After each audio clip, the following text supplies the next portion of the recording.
प्यारे बच्चों, आप सभी लॉकडाउन के कारण अपने अपने घरों में हैं। ऐसे समय में हम लेकर आए हैं आपके लिए डिजी साथ कार्यक्रम। इसके माध्यम से आप प्रत्येक दिन सोमवार से शुक्रवार तक पूर्वाह्न 10 से 12 तथा अपराह्न 1 से 2 बजे तक अपने अपने कक्षाओं के अनुरूप कार्यक्रम देख सकेंगे। स्कूली शिक्षा एवं साक्षरता विभाग, झारखंड। नमस्ते दोस्तों, आप सबका झारखंड सरकार के डीजी साथ प्रोग्राम में स्वागत है। आइए देखते हैं कि आज हम क्या पढ़ेंगे। हम एपिसोड की शुरुआत कक्षा 9वीं के अध्याय पालमपुर की कहानी से शुरू करेंगे और इसके आधार पे कुछ बहुत ही रोचक प्रश्नों को भी हल करेंगे। उसके बाद कक्षा 11वीं के अध्याय रसायन विज्ञान की कुछ मूल अवधारणाओं के बारे में भी चर्चा करेंगे और इसके आधार पे भी कुछ बहुत ही रोचक प्रश्नों को हल करेंगे। तो आइए दोस्तों, शुरू करते हैं अपना प्रोग्राम डीजी साथ। अब पढ़ाई नहीं रुकेगी। नमस्कार दोस्तों, आज हम एक और नया अध्याय पढ़ने वाले हैं। अध्याय का नाम है पालमपुर गांव की कहानी। आज हम इस अध्याय का पहला भाग पढ़ेंगे। तो सबसे पहले देख लेते हैं आज के इस अध्याय में हम क्या क्या पढ़ेंगे। आज हम गांव पालमपुर, विकास की ओर बढ़ता गांव, उत्पादन के साधन, भूमि और बहुविधि फसल प्रणाली इत्यादि बिंदुओं पर चर्चा करेंगे। तो चलिए शुरू करते हैं आज का अध्याय।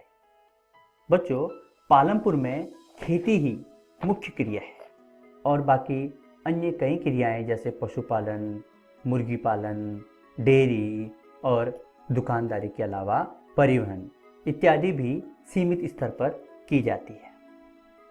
इन उत्पादन क्रियाओं के लिए विभिन्न प्रकार के संसाधनों की आवश्यकता होती है, जैसे कि प्राकृतिक संसाधन, मानव निर्मित वस्तुएं, मानव प्रयास और मुद्रा आदि। पालमपुर की इस कहानी में हम यह जान पाएंगे कि गांव में इच्छित वस्तुओं और सेवाओं को उत्पादित करने के लिए विभिन्न संसाधन किस प्रकार समायोजित होते हैं। तो चलिए आगे बढ़ते हैं। पालमपुर अपने आसपास के गांवों और कस्बों से भली भांति जुड़ा हुआ है। एक बड़ा गांव रायगंज पालमपुर से 3 किलोमीटर की दूरी पर है। प्रत्येक मौसम में यह सड़क गांव को रायगंज और उससे आगे निकटतम छोटे कस्बे शाहपुर से जोड़ती है। इस सड़क पर गुड़ और अन्य वस्तुओं से लदी हुई बैलगाड़ियां और अन्य वाहन देखे जा सकते हैं। इस गांव में 450 परिवार रहते हैं, जो कि विभिन्न जातियों के हैं। गांव में अधिकांश भूमि के स्वामी उच्च जाति के 80 परिवार हैं। उनके मकान, जिनमें से कुछ बहुत बड़े हैं, वे ईंट और सीमेंट के बने हुए हैं। इसके अलावा अनुसूचित जाति या फिर दलित लोगों की संख्या गांव की कुल जनसंख्या का 1/3 है और वे एक कोने में काफ़ी छोटे घरों में रहते हैं, जिनमें कुछ मिट्टी और घास फूस के बने हुए घर होते हैं। यहाँ पर अधिकांश लोगों के घरों में बिजली भी देखी जा सकती है। इसके अलावा खेतों में भी सभी नलकूप बिजली से ही चलते हैं और इसका उपयोग विभिन्न प्रकार के छोटे कार्यों के लिए भी किया जाता है। पालमपुर में 2 प्राथमिक विद्यालय हैं, एक हाई स्कूल है।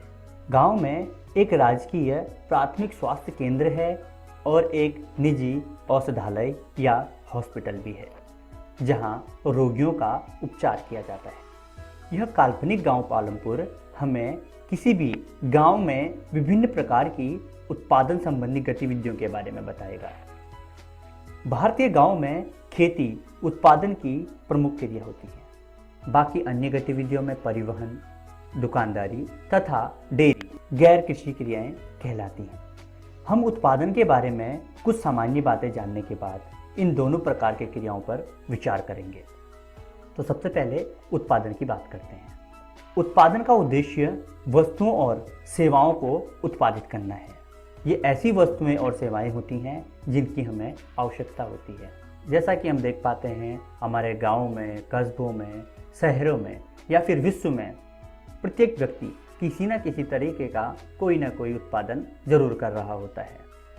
सबसे पहले उत्पादन के बारे में जान लेते हैं। आखिर यह उत्पादन होता क्या है? उत्पादन का शाब्दिक अर्थ होता है उपयोगिता का सृजन करना। मान लीजिए हम एक अंधेरे कमरे में हैं और हमें रोशनी की आवश्यकता है, तो हम रोशनी के लिए बल्ब का उपयोग करेंगे। अब बल्ब के उपयोग करने से हम अपने काम को आसानी से कर पाते हैं, और अगर हमें भूख लगती है तो हम भोजन करते हैं, प्यास लगती है तो हम पानी पीते हैं।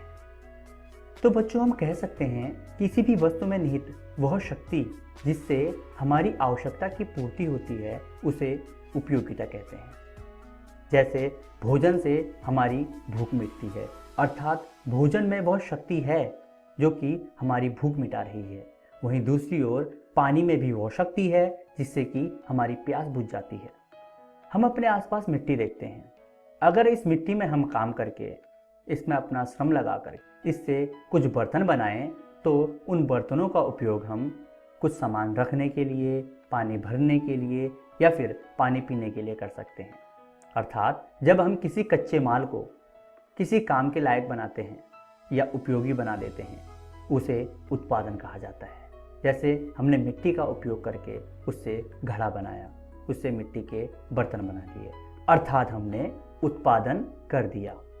किसी भी वस्तु का उत्पादन करने के लिए सबसे पहली आवश्यकता है भूमि।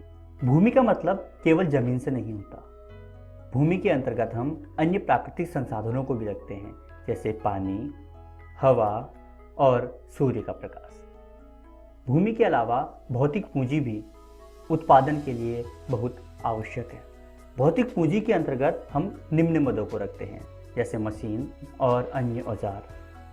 बच्चों, उत्पादन के ये साधन कई वर्षों तक प्रयोग में लाए जाते हैं, इसलिए इन्हें स्थायी पूंजी कहा जाता है। इसके अलावा पूंजी और कच्चे माल की भी हमें उत्पादन में आवश्यकता होती है, परंतु पूंजी और कच्चा माल का उपयोग हम उत्पादन की मात्रा के अनुसार करते हैं। अर्थात हमें जितना अधिक उत्पादन करना है, इनका उपयोग उतना अधिक करेंगे, तथा जितना कम उत्पादन करना है उतना ही कम हमें इन चीज़ों की आवश्यकता पड़ती है। इसीलिए इनको कार्यशील पूंजी कहा जाता है। इसके अलावा उत्पादन के लिए एक और आवश्यकता है श्रम की। श्रम अर्थात जो लोग काम करते हैं। कुछ उत्पादन क्रियाओं में जरूरी कार्यों को करने के लिए बहुत ज़्यादा पढ़े लिखे लोगों की ज़रूरत होती है। दूसरी क्रियाओं के लिए शारीरिक कार्य करने वाले श्रमिकों की ज़रूरत होती है। प्रत्येक श्रमिक उत्पादन के लिए आवश्यक श्रम प्रदान करता है। बच्चों, उत्पादन के इन साधनों को संगठित करने, अर्थात भूमि, श्रम और स्थायी और कार्यशील पूंजी को एक साथ संगठित करके उत्पादन करने की भी आवश्यकता होती है। इसके लिए हमें ज़रूरत पड़ती है मानव पूंजी की।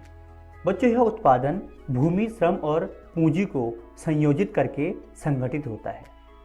इन सब को ही हम उत्पादन के कारक के रूप में जानते हैं। दोस्तों, पालमपुर में खेती ही प्रमुख क्रिया है। यहाँ पर 75% लोग खेती पर निर्भर हैं। वे किसान अथवा श्रमिक हो सकते हैं। इन लोगों का हित खेतों में उत्पादन से ही जुड़ा हुआ है। पालमपुर में वर्ष 1960 से आज तक जुताई के अंतर्गत भूमि क्षेत्र में कोई विस्तार नहीं हुआ। हालांकि उस समय बंजर भूमि को कृषि योग्य भूमि में बदला गया था। यहाँ जिस प्रकार की फसल पैदा की जाती है और जैसी सुविधाएं उपलब्ध हैं, उन्हें देखते हुए पालमपुर उत्तर प्रदेश के पश्चिमी भाग के गांव की तरह लगता है। पालमपुर में समस्त भूमि पर खेती की जाती है। कोई भूमि बेकार नहीं छोड़ी जाती। बरसात के मौसम में खरीफ की फसल में लोग धान, हरी सब्जियां, ज्वार और बाजरा उगाते हैं। इसके बाद सर्दियों में रबी की फसल के अंतर्गत गेहूं, तिलहन तथा आलू की खेती की जाती है। भूमि के एक भाग में गन्ने की खेती भी की जाती है, जिसकी वर्ष में एक बार कटाई होती है। गन्ना अपने कच्चे रूप में या फिर गुड़ के रूप में शाहपुर के व्यापारियों को बेचा जाता है। प्रारंभ में यहाँ पर सिंचाई रहटों के द्वारा की जाती थी। इसके बाद नलकूपों के आ जाने से पालमपुर के किसान एक वर्ष में 3 फसल उत्पादित कर पा रहे हैं, क्योंकि पालमपुर में बिजली जल्द ही आ गई। उसका मुख्य प्रभाव यह पड़ा कि सिंचाई की पद्धति ही बदल गई। दोस्तों, एक वर्ष में किसी भूमि पर एक से ज़्यादा फसल पैदा करने को बहुविधि फसल प्रणाली कहते हैं। यह भूमि के किसी एक टुकड़े में उपज बढ़ाने की सबसे सामान्य प्रणाली है। पालमपुर में सभी किसान कम से कम 2 मुख्य फसलें पैदा करते हैं। कई किसान पिछले 15-20 वर्षों से तीसरी फसल के रूप में आलू पैदा कर रहे हैं। 1960 के दशक के मध्य तक खेती में पारंपरिक बीजों का प्रयोग किया जाता था, जिनकी उपज अपेक्षाकृत बहुत कम थी। परंपरागत बीजों को कम सिंचाई की आवश्यकता होती थी। किसान उर्वरकों के रूप में गाय के गोबर या दूसरी प्राकृतिक खाद का प्रयोग करते थे। यह सब किसानों के पास तत्काल ही उपलब्ध थे, इनको खरीदना भी नहीं पड़ता था। लेकिन 1960 के दशक के अंत में हरित क्रांति ने भारतीय किसानों को अधिक उपज देने वाले HYV बीज प्रदान किए और इसके द्वारा खेती के नए तरीकों को भी बताया। इसके परिणाम स्वरूप जमीन के उसी टुकड़े में पहले की अपेक्षा कई अधिक अनाज की मात्रा पैदा होने लगी। हालांकि अधिकतम उपज पाने के लिए बहुत ज़्यादा पानी तथा रासायनिक खाद और कीटनाशकों की जरूरत थी। इन बीजों के लिए खाद और कीटनाशक बहुत ही जरूरी थे। भारत में पंजाब, हरियाणा और पश्चिमी उत्तर प्रदेश के किसानों ने खेती के आधुनिक तरीकों का सबसे पहले प्रयोग किया। पालमपुर में परंपरागत बीजों से गेहूं की उपज पहले 1300 किलोग्राम प्रति हेक्टेयर थी और इन HYV बीजों से अब उपज 3200 किलोग्राम प्रति हेक्टेयर हो गई। गेहूं के उत्पादन में बहुत अधिक वृद्धि हुई। चलिए दोस्तों, देखते हैं आज की वीडियो में हमने क्या क्या सीखा। आज हमने गांव पालमपुर के बारे में अध्ययन किया, विकास की ओर बढ़ते हुए पालमपुर गांव की चर्चा की। इसके बाद उत्पादन के साधनों की चर्चा करते हुए भूमि और बहुविधि फसल प्रणाली की भी चर्चा की। अगली वीडियो में हम इसी अध्याय का अगला भाग देखेंगे, जिसके अंतर्गत भूमि का वितरण, श्रम, पालमपुर में गैर कृषि क्रियाएं और मिस्त्री लाल की कहानी इत्यादि बिंदुओं पर चर्चा करेंगे। आशा करते हैं आपको यह वीडियो बहुत पसंद आई होगी। धन्यवाद।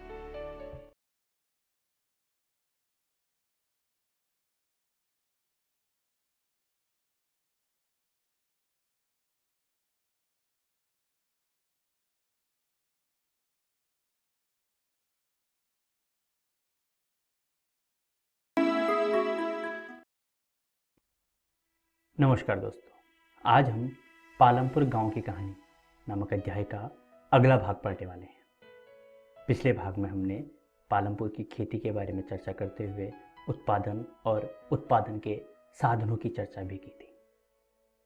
आज के इस अध्याय में हम भूमि का वितरण, श्रम, पालमपुर में गैर कृषि क्रियाएं तथा मिस्त्री लाल की कहानी इत्यादि बिंदुओं पर चर्चा करने वाले हैं। तो चलिए शुरू करते हैं आज का अध्याय। बच्चों, भूमि एक प्राकृतिक संसाधन है, अतः इसका सावधानीपूर्वक प्रयोग करने की जरूरत होती है। बच्चों, यह दुर्भाग्य की बात है कि खेती में काम में लगे हुए पालमपुर के सभी लोगों के पास पर्याप्त भूमि नहीं है।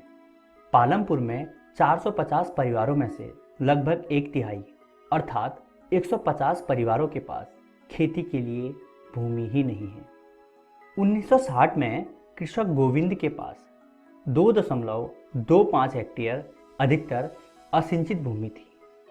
गोविंद अपने 3 पुत्रों की मदद से इस भूमि पर खेती करता था। यद्यपि वे बहुत आराम से तो नहीं रह रहे थे, लेकिन उनके पास एक भैंस थी जिसकी अतिरिक्त आय के द्वारा वे अपना गुजारा कर ले रहे थे। गोविंद की मृत्यु के पश्चात उसकी यह जमीन उसके 3 पुत्रों के बीच बढ़ गई। अब प्रत्येक के पास 0.75 हेक्टेयर भूमि का टुकड़ा था, परंतु अब बेहतर सिंचाई व्यवस्था और खेती की आधुनिक विधियों के बावजूद गोविंद के बेटे अपनी जमीन से गुजारा नहीं कर पा रहे हैं। वर्ष के कुछ भाग में उन्हें कुछ अतिरिक्त कार्य ढूंढना पड़ जाता है। खेतों में काम करने वाले श्रमिक मजदूरी के आधार पर कार्य करते हैं या फिर उन्हें कटाई के वक्त या पूरे साल के लिए काम पर रखा जाता है। पालमपुर गांव में डाला नामक यह व्यक्ति दैनिक मजदूरी पर काम करता है और यह एक भूमिहीन श्रमिक है। इसका मतलब है कि उसे लगातार काम करते रहना पड़ता है। वैसे तो सरकार द्वारा खेतों में काम करने वालों के लिए एक दिन का न्यूनतम वेतन 115 रुपये रखा है, लेकिन डाला को मात्र 80 रुपये ही मिलते हैं। पालमपुर में खेतीहर श्रमिकों में बहुत ज़्यादा स्पर्धा है, इसलिए लोग कम वेतन में भी काम करने को सहमत हो जाते हैं। डाला अपनी स्थिति के बारे में रामकली से शिकायत करता है। डाला और रामकली दोनों गांव के निर्धनतम व्यक्तियों में से हैं। आजकल काम मिलना कठिन है, केवल बड़े किसान ही हमें रखते हैं, वो भी बहुत कम दिनों के लिए। घनश्याम एक बड़ा किसान है और उसने अभी अभी हार्वेस्टर खरीदा है, इसलिए इस वर्ष कटाई के मौसम में हमें और भी कम काम मिलेगा। पिछले वर्ष मैंने 5 महीने से भी कम काम किया था। मैंने महेश से पिछले साल 1000 रुपये लिए थे और अब 2000 चुकाने हैं। मेरे पास अभी खुद भोजन के पैसे नहीं हैं। मेरा भी हाल बुरा है। पिछले कर्ज की वजह से साहूकार अब मुझे पैसे देने से मना कर देते हैं। अब आप समझ सकते हैं कि भूमिहीन और छोटे किसानों की पालमपुर में क्या स्थिति है। पालमपुर में जो छोटे किसान हैं वे या तो अपने छोटे से टुकड़े में खेती का काम करते हैं या फिर दूसरे के वहाँ जाकर काम करते हैं। वहीं दूसरी ओर इन बड़े और मझोले किसानों की स्थिति छोटे किसानों से अच्छी होती है। इन लोगों के पास ज़्यादा भूमि होने के कारण इनकी उपज भी अच्छी हो जाती है। ये बड़े किसान उस उपज से अपने परिवार का पालन पोषण तो करते ही हैं, साथ ही उस उपज को यानी बचे हुए उपज को रायगंज के बाज़ार में बेचकर अच्छी कमाई कर लेते हैं। इस प्रकार बचे हुए इस उत्पादन की बिक्री को अधिशेष की बिक्री कहा जाता है। खेती के इन कार्यों के अलावा पालमपुर में अन्य क्रियाएं भी देखी जा सकती हैं। पालमपुर में केवल 25% लोग गैर कृषि क्रियाएं करते हैं। इन गैर कृषि क्रियाओं में सबसे पहले बात करते हैं डेयरी की। पालमपुर में कई परिवारों में डेयरी एक प्रचलन क्रिया है। लोग अपनी भैंसों को कई तरह की घास और बरसात के मौसम में उगने वाली ज्वार और बाजरा खिलाते हैं। दूध को निकट के बड़े गांव रायगंज में बेचा जाता है। शाहपुर शहर के 2 व्यापारियों ने रायगंज में दूध संग्रहण एवं शीतलन केंद्र खोला है, जहां से दूध का दूर दराज के शहरों और कस्बों में व्यापार होता है। इसके अलावा पालमपुर में लघु स्तरीय विनिर्माण कार्य भी होता है। इस समय पालमपुर में 50 से कम लोग विनिर्माण कार्यों में लगे हैं। यहाँ पर शहरों की तरह बड़ी फैक्ट्रियों में लोग काम नहीं करते, बल्कि यहाँ पर बहुत सरल उत्पादन विधियों का प्रयोग होता है और उसे छोटे पैमाने पर ही किया जाता है। विनिर्माण कार्य पारिवारिक श्रम की सहायता से अधिकतर घरों में किया जाता है। श्रमिकों को कभी कभार किराए पर भी ले लिया जाता है। अब बात कर लेते हैं दुकानदारी की। पालमपुर में ज़्यादातर लोग व्यापार नहीं करते। पालमपुर के व्यापारी वे दुकानदार हैं जो शहरों से थोक बाजारों से कई वस्तुएं खरीदते हैं और उन्हें गांव में लाकर बेचते हैं। आप देखेंगे कि गांव में छोटे जनरल स्टोरों में चावल, गेहूं, चाय, तेल, साबुन, टूथपेस्ट, मोमबत्तियाँ, कॉपियाँ, पेन पेंसिल, यहाँ तक कि कुछ कपड़े भी बिकते हैं। कुछ परिवारों ने जिनके घर बस स्टैंड के निकट हैं, अपने घर के एक भाग में छोटी सी दुकान खोल ली है। इसके अलावा पालमपुर में परिवहन भी होता है। पालमपुर और रायगंज के बीच सड़क पर कई प्रकार के वाहन चलते हैं। रिक्शे वाले, तांगे वाले, जीप, ट्रैक्टर, ट्रक तथा परंपरागत बैलगाड़ी और दूसरी गाड़ियाँ भी यहाँ पर देखी जा सकती हैं। अर्थात इन वाहनों को भी यहाँ के परिवहन सेवाओं में शामिल किया जाता है। ये लोगों और वस्तुओं को एक जगह से दूसरी जगह तक पहुँचाते हैं और इसके बदले में उन्हें पैसे मिलते हैं। आइए दोस्तों, अब मिस्री लाल की कहानी पढ़ते हैं। पालमपुर के मिस्री लाल ने गन्ना पेरने की एक मशीन खरीदी है जो कि बिजली से चलती है। मिस्री लाल ने इस मशीन को अपने खेत में लगाया है। मिस्री लाल दूसरे किसानों से भी गन्ना खरीदता है और उससे गुड़ बनाता है। गुड़ को फिर शाहपुर के व्यापारियों को बेचा जाता है। इस प्रकार मिस्री लाल थोड़ा बहुत पैसा कमा लेता है। चलिए दोस्तों, देखते हैं आज की इस वीडियो में हमने क्या क्या सीखा। आज हमने भूमि का वितरण, श्रम, पालमपुर में गैर कृषि क्रियाएं तथा मिस्री लाल की कहानी इत्यादि बिंदुओं पर चर्चा की। आशा करते हैं आपको यह वीडियो बहुत पसंद आई होगी। धन्यवाद।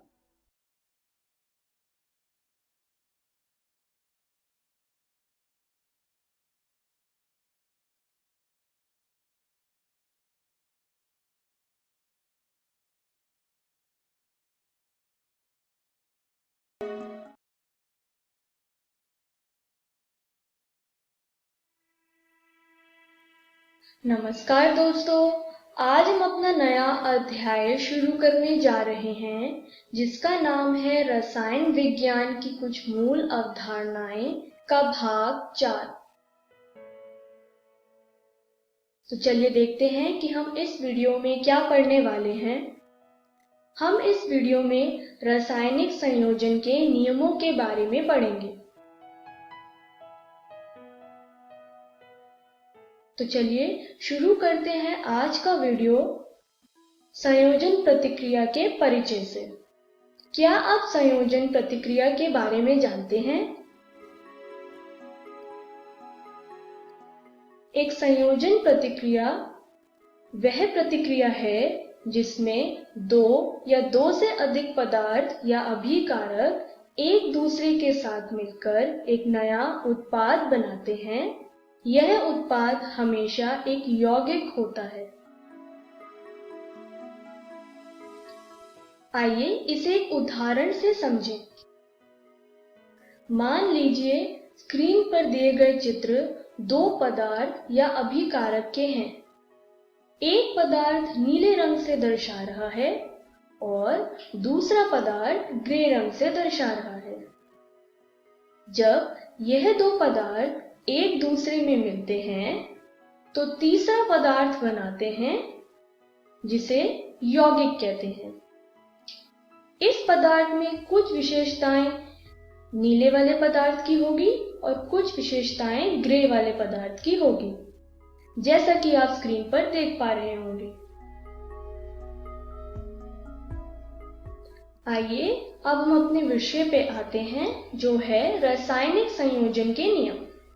रासायनिक संयोजन को समझाने के लिए कुछ नियम दिए गए, जैसे कि द्रव्यमान संरक्षण का नियम, स्थिर अनुपात का नियम, गुणित अनुपात का नियम, गै-लुसैक का गैसीय आयतनों का नियम और एवोगाड्रो का नियम।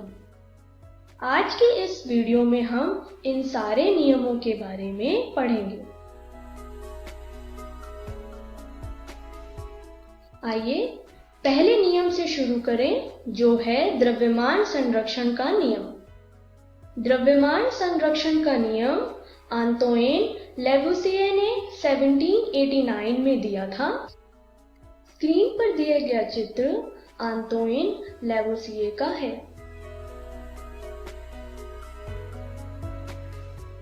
इन्हें आधुनिक रसायन विज्ञान के पिता या फादर ऑफ मॉडर्न केमिस्ट्री भी कहा जाता है।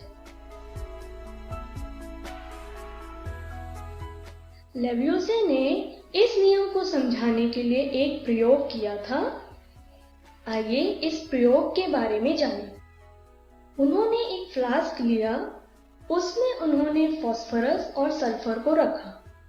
स्क्रीन पर दिए गए चित्र में P यानी फास्फोरस और S यानी सल्फर।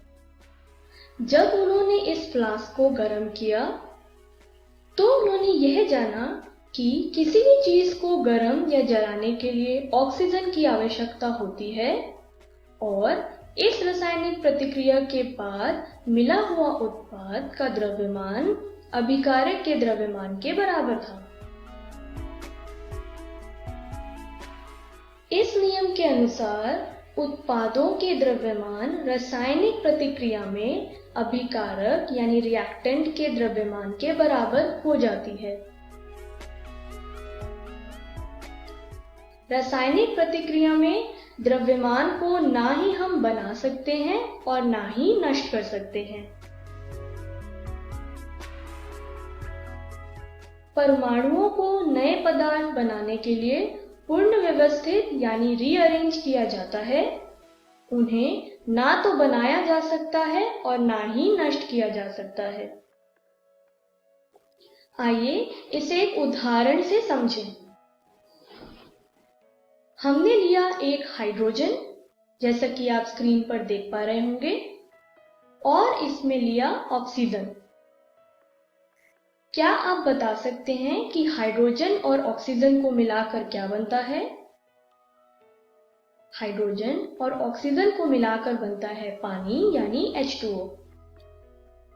इस नियम के अनुसार अगर हाइड्रोजन का मास 2 ग्राम है, ऑक्सीजन का 16 ग्राम, तो पानी का होगा 18 ग्राम। इस तरीके से हमने द्रव्यमान संरक्षण के नियम के बारे में जाना।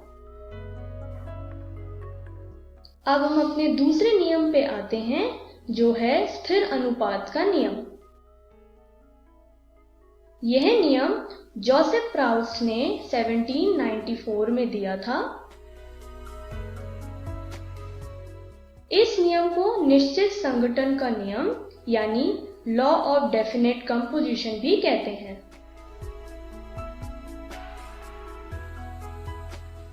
इस नियम के अनुसार किसी यौगिक के तत्वों के द्रव्यमानों का अनुपात सदैव समान होता है।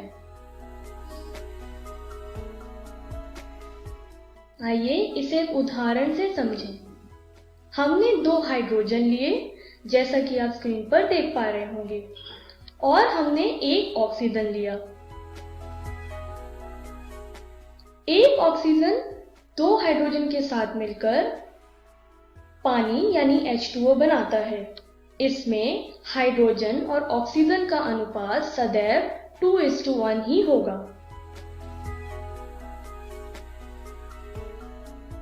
आइए अब बात करते हैं गुणित अनुपात के नियम के बारे में।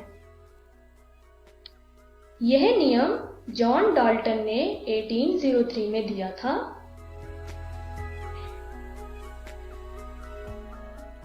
इस नियम के अनुसार यदि 2 तत्व एक से अधिक यौगिक बनाते हैं तो एक तत्व के साथ दूसरे तत्व के संयुक्त होने वाले द्रव्यमान छोटे पूर्णांकों के अनुपात में होते हैं। आइए इसे एक उदाहरण से समझें। हमने लिया हाइड्रोजन और ऑक्सीजन। हाइड्रोजन और ऑक्सीजन के साथ मिलाकर बनता है H2O यानी पानी। यहाँ हाइड्रोजन का द्रव्यमान है 2 ग्राम, ऑक्सीजन का 16 ग्राम और पानी का होगा 18 ग्राम। उसी तरीके से अगर हमने हाइड्रोजन लिया और ऑक्सीजन लिया तो यह H2O2 भी बनाता है यानी हाइड्रोजन पेरोक्साइड। यहाँ पर हाइड्रोजन का द्रव्यमान 2 ग्राम, लेकिन ऑक्सीजन का द्रव्यमान 32 ग्राम होगा और हाइड्रोजन पेरोक्साइड का द्रव्यमान 34 ग्राम होगा। जब हमने यह दोनों रिएक्शंस को देखा तो यह जाना कि दोनों ही रिएक्शंस में हाइड्रोजन का द्रव्यमान 2 ग्राम है, लेकिन ऑक्सीजन का द्रव्यमान 16 ग्राम होगा पानी में और 32 ग्राम होगा H2O2 में। तो हमने यह जाना कि ऑक्सीजन का अनुपात पानी और H2O2 में होगा 1:2। आइए अब बात करते हैं गैर-लुसैक का गैसीय आयतनों के नियम के बारे में। यह नियम गैर-लुसैक ने 1808 में दिया था। इस नियम के अनुसार जब रासायनिक अभिक्रियाओं में गैस बनती है तो उनके आयतन सरल अनुपात में होते हैं, परंतु सभी गैस का समान ताप यानी टेम्परेचर और दाब यानी प्रेशर पर होना चाहिए।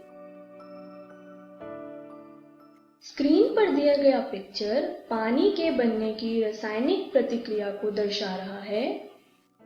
इस नियम के अनुसार अगर हाइड्रोजन का आयतन 2V है, ऑक्सीजन का आयतन 1V होगा और पानी का आयतन 2V होगा।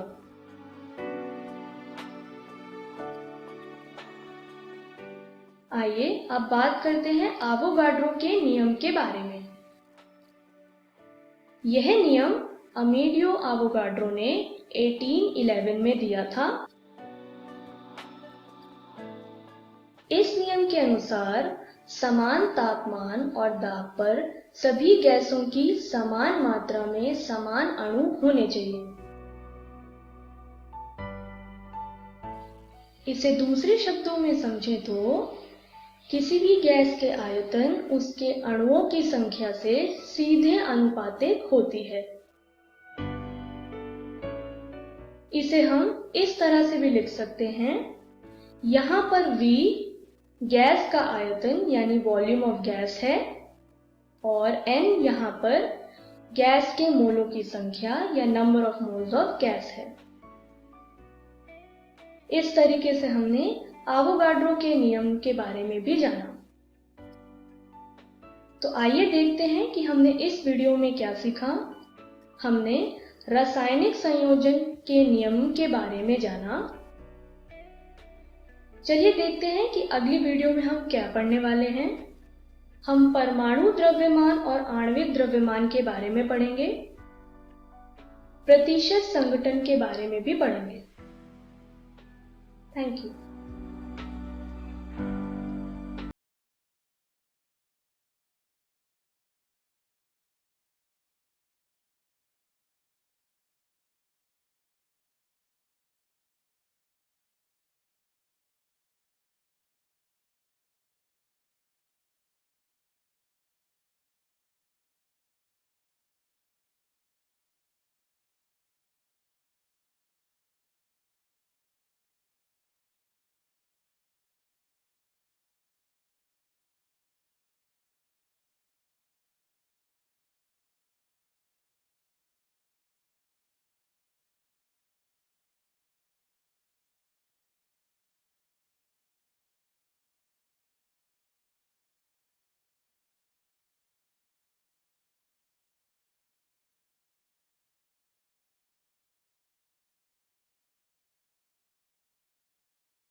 नमस्ते दोस्तों, डिजी साथ के आज के एपिसोड में आशा करता हूँ आपको बहुत कुछ सीखने को मिला होगा। आइए देखते हैं कि आज हमने क्या पढ़ा। दोस्तों, आज की इस वीडियो में हमने कक्षा 9वीं में पालमपुर गांव की कहानी और कक्षा 11वीं में रसायन विज्ञान की कुछ मूल अवधारणाओं के बारे में चर्चा की और इनके आधार पे कुछ रोचक प्रश्नों को भी हल किया। आइए देखते हैं हम कल क्या पढ़ेंगे। दोस्तों, कल की इस वीडियो में हम लोग कक्षा 9वीं में साखियाँ एवं शब्द और कक्षा 11वीं में जीव जगत का वर्गीकरण। एक जरूरी सूचना, इस एपिसोड को जो हमने देखा इसका पुनः प्रसारण YouTube पर किया जाएगा, इकोवेशन के चैनल पर ठीक 3 बजे। तो यदि आप अपने दोस्तों के साथ भी ये एपिसोड शेयर करना चाहते हैं या पुनः देखना चाहते हैं तो YouTube पर इकोवेशन सर्च करें और इस वीडियो तक पहुंच जाएं। धन्यवाद।